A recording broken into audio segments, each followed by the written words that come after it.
Hello student. अध्याय 4 आंकड़ों का प्रस्तुतिकरण। प्रस्तावना। पिछले अध्याय में आप ये पढ़ चुके हैं कि आंकड़ों को कैसे संग्रहित और व्यवस्थित किया जाता है। सामान्यतः आंकड़ों का परिमाण अधिक होता है जिन्हें सुसंबद्ध एवं प्रस्तुति योग्य रखने की आवश्यकता होती है। तो आपने ये पहले देख लिया कि आंकड़े जो होते हैं, जो बिखरे हुए होते हैं, उनको संभालना कितना कठिन होता है, इसलिए इनको प्रस्तुति योग्य बनाने की आवश्यकता होती है। इस अध्याय में आंकड़ों के प्रस्तुतिकरण की जानकारी दी जाएगी ताकि संग्रह किए गए वृहद आंकड़ों को आसानी से समझकर उनका प्रयोग किया जा सके। सामान्यतः आंकड़े 3 प्रकार से प्रस्तुत किए जाते हैं। तो जो आंकड़ों का प्रस्तुतिकरण होता है वो 3 तरीके से होता है। पाठ विषयक या वर्णनात्मक प्रस्तुतिकरण, जिसे आप पाठ के रूप में देखेंगे। सारणीबद्ध प्रस्तुतिकरण, जो किसी सारणी के माध्यम से होगा, जैसे बारंबारता सारणी बना के या कोई और सारणी बना के, जैसे स्थानिक सारणी, कालिक सारणी, ऐसे। या फिर आरेखीय प्रस्तुतिकरण, जो किसी आरेख के माध्यम से प्रस्तुत किए जाएंगे। तो आंकड़ों को 3 तरीके से प्रस्तुत किया जा सकता है। इसमें सबसे पहले हम पढ़ते हैं आंकड़ों का पाठ विषयक प्रस्तुतिकरण। पाठ विषयक प्रस्तुतिकरण में आंकड़ों का विवरण पाठ में ही दिया जाता है। जब आंकड़ों का परिमाण बहुत अधिक न हो तो प्रस्तुतिकरण का यह स्वरूप अधिक उपयोगी होता है। जब आंकड़ों का परिमाण ज़्यादा नहीं होता तो हमें आंकड़ों का पाठ विषयक प्रस्तुतिकरण काम में लेना चाहिए। निम्नलिखित उदाहरणों को देखते हैं। बिहार के एक शहर में 8 सितंबर 2005 को पेट्रोल तथा डीजलों की कीमतों की वृद्धि के विरोध में आयोजित एक बंद के दौरान 5 पेट्रोल पंप खुले तथा 17 पेट्रोल पंप बंद पाए गए। इसी प्रकार से 2 विद्यालय बंद तथा 9 विद्यालय खुले। उदाहरण 2 देखते हैं।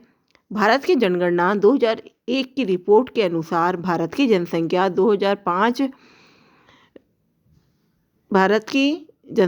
बढ़कर 102 करोड़ हो गई, जिसमें 53 करोड़ पुरुषों के मुकाबले 49 करोड़ महिलाएं थी। 74 करोड़ लोग अभी भी भारत के ग्रामीण क्षेत्रों में और केवल 28 करोड़ लोग शहरों एवं कस्बों में रह रहे हैं। पूरे देश में 40 करोड़ श्रमिकों के मुकाबले गैर श्रमिकों की संख्या 62 करोड़ थी। शहरी जनसंख्या में गैर श्रमिकों की संख्या ग्रामीण जनसंख्या की अपेक्षा अधिक थी, जहां 74 करोड़ की ग्रामीण जनसंख्या में 31 करोड़ श्रमिक है। तो ये दोनों ही जो उदाहरण है, उदाहरण 1 और उदाहरण 2, ये पाठ विषय के रूप में है। इन दोनों ही उदाहरणों में आंकड़ों को पाठ्य सामग्री के रूप में प्रस्तुत किया गया है। इस स्वरूप में प्रस्तुतिकरण की एक महत्वपूर्ण कमी यह है कि आंकड़ों को समझने के लिए पूरा पाठ पढ़ना पड़ता है।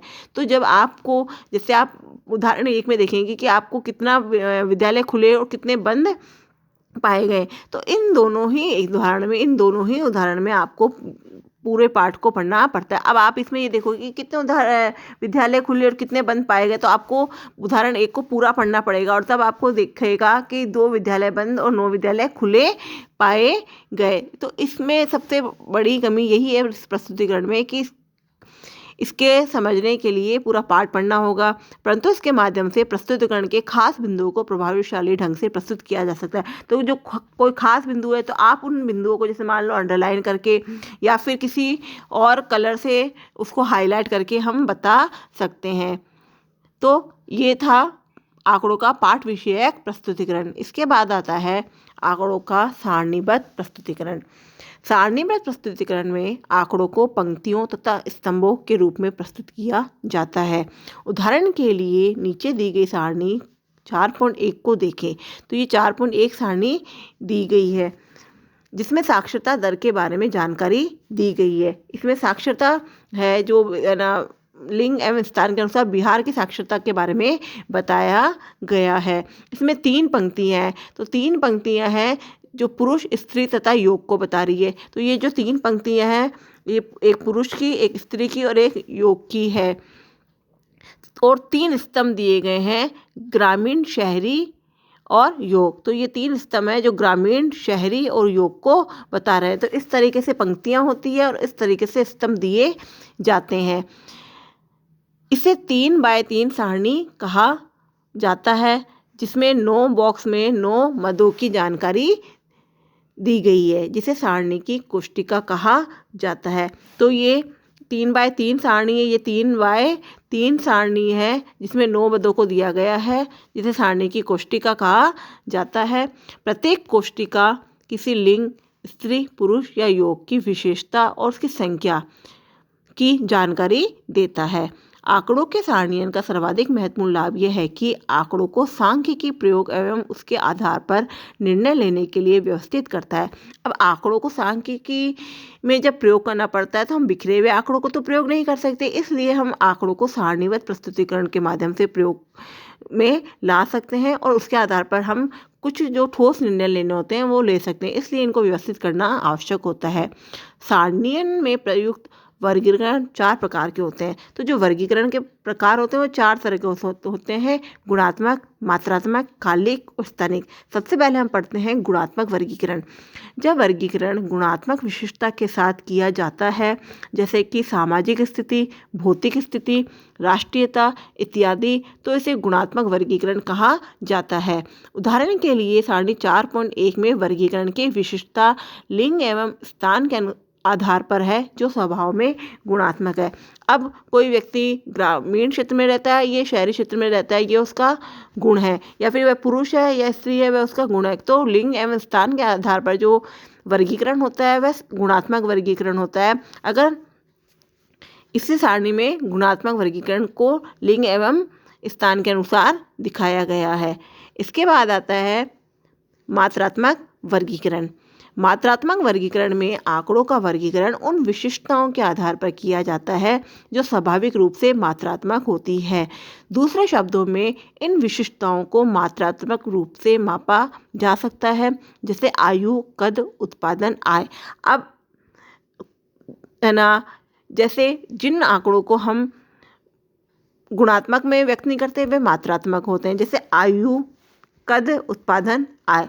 अब हमारी आय है तो हमारी आय कुछ रुपए और कुछ पैसे में होती है, तो इनको हम क्या कर सकते हैं, मात्रा में व्यक्त कर सकते हैं। तो जिन आंकड़ों को हम मात्रा में व्यक्त कर सकते हैं उन आंकड़ों को मात्रात्मक आंकड़े कहते हैं। विचाराधीन विशेषताओं के मानों को दर्शाने के लिए सीमाएं निर्धारित करके वर्गों का गठन किया जाता है, जिन्हें वर्ग सीमाएं कहते हैं। मात्रात्मक वर्गीकरण का एक उदाहरण सारणी 4.2 में दिया गया है, तो इसे समझते हैं। अब आयु समूह है, आयु का समूह है 20 से 30 वर्ग का आयु समूह दिया गया है। उत्तरदाताओं की संख्या है 20 से 30 समूह में 30, तो 30 उत्तरदाताओं की संख्या ऐसी है जो 20 से 30 आयु के बीच में आते हैं। 30 से 40 आयु वर्ग दिया गया है, उसमें 61 आयु उत्तरदाताओं की संख्या है। तो ये जो बता रहा है कि जो 61 उत्तरदाताओं की संख्या है वह 30 से 40 की आयु के मध्य है। तो इस तरीके से ये सारणी दी गई है और उसका प्रतिशत दिया गया है कि 55% लोग ऐसे हैं जो 20 से 30 की उम्र के बीच आते हैं। 11.25% लोग ऐसे हैं जो 30 से 40 की उम्र के मध्य आते हैं, कि आयु के मध्य आते हैं। 24 से 3.5% लोग ऐसे हैं जो 40 से 50 की आयु के मध्य आते हैं। तो इस तरीके से जो सारणी, जो तालिका इस तरीके से दी हुई होती है, जिनको हम गुणात्मक रूप से व्यक्त नहीं करते और मात्रात्मक रूप से व्यक्त करते हैं, जैसे आयु, कद, उत्पादन, आय इत्यादि। तो ऐसी जो सारणी होती है वह मात्रात्मक वर्गीकरण की सारणी होती है। यहाँ पर वर्गीकरण की विशेषता आयु वर्षों में है, जिसका मात्रात्मक वर्गीकरण किया जा सकता है। तो जो आयु है वो हमको मात्रात्मक वर्गीकरण के रूप में दी गई है। इसके बाद आता है कालिक वर्गीकरण। इस वर्गीकरण में वर्गीकरण का आधार समय होता है। तो काल का अर्थ क्या होता है? काल का अर्थ होता है समय, होता है ना, जैसे हम पढ़ते हैं ना वर्तमान काल, भूतकाल। तो ये सारे क्या होते हैं? ये सारे काल होते हैं जिनको समय के आधार पर व्यक्त किया जाता है।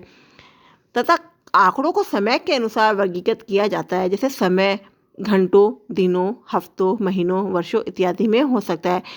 उदाहरण के लिए सारणी 4.3 को देखते हैं, तो यहाँ पर जो वर्गीकरण दिया गया है ये वर्ष के आधार पर दिया गया है। तो जो वर्ष होते हैं उनका संबंध किससे होता है? उनका संबंध समय से होता है। तो इस तरह की जो सारणी है वह कालिक वर्गीकरण को बता रही है कि किस वर्ष में, जैसे 1995 वाले वर्ष में जो बिक्री है वह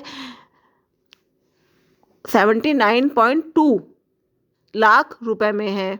इसके बाद 1996 में जो बिक्री है वो 81.3 है। तो बिक्री और वर्षों का संबंध दिया गया है। तो जो वर्ष के आधार पर जो सारणी है वह कालिक वर्गीकरण को बता रही है कि एक चाय की दुकान की 1995 से 2000 तक की जो वार्षिक बिक्री है उसका विवरण इसमें दिया गया है। तो उपयुक्त जो सारणी है वह वर्गीकरण का आधार वर्ष है, जिसके मान समय के स्केल पर दिखाए गए हैं।